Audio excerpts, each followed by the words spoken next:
Atugnaw, oy, igo lang jud ta nahuman og patutoy sa atong gagmay mga kanding, no? So, diri na ta sa sasud kay porti tugnawa. So, karon birthday sa akong sister. So, mag-celebrate ta gamay diri sa balay gamit ang atong gi-order sa Shopee nga mga best kitchen finds. Yay. Nakapahuway sa dito atong kaha nga itom, no?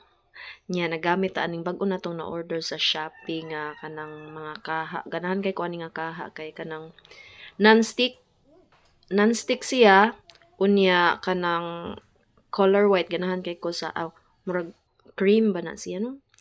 Unya di ko maglisod sa pagprito kay talawan na ba yung prito labi na mo pisik unya mo pilit pa jud ang giluto nga isda.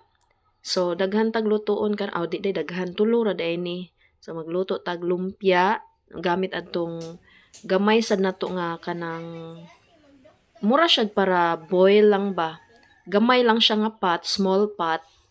Pero mas ganahan ko nga kana akong lutuan sa lumpia kay kanang contain ang oil niya. Murag ma-deep fry jud siya di kayo ta kas og oil kay kanang gamay raman siya nga sudlanan. Unya pagtan-aw nako sa pagprito sad nako sa ning isda kay dili jud siya mo pilit. So dili kay ko mahadlok na mapiksan kay dali raman siya mabali. So bagyo jud diri sa amo bagyong Basyang. So tugnaw kaayo unya. Sige lang kay naara man sad mi sa sulod. Nagluto sa dayta og sweet and sour fish para sa ato ang handa unya nya. Kami ra sad nga pamilya ang mag-celebrate ani.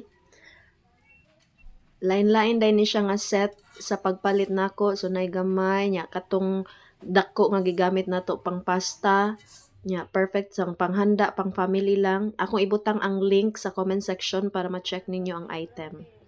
Happy birthday, Roda!